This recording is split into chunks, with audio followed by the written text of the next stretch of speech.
Hello mga kabarya at welcome again dito sa channel natin Allcoins PH 1611. Kumusta po? Sana patuloy pa rin kayong manonood sa iba't iba naman nating mga coin review. Now, 1 centimo, lapu-lapu. So, matagal na itong baryang ito, lapu-lapu 1969. Maliit lang itong klaseng barya. So, 1969. Ito yung baryang ito, 1969. Mas matanda pa po ito sa akin. Now, ito yung bibigyan natin ng value update. At least, may idea tayo dito sa baryang ito.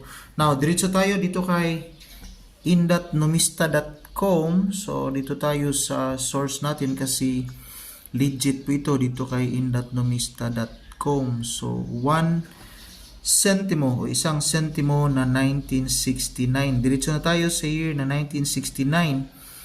Ito yun, may 59% with 142,060,000 pieces or example po.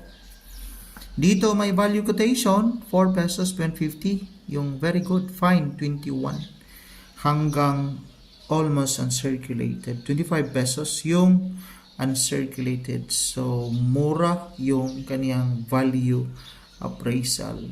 Marami talaga yung, imagine, 142 million. Pero, bihira lang po yung mga nakakuha nito. Pero, at least may value. While other source tayo kay Ucoin. So, dito kay Ucoin may value dito si Ucoin.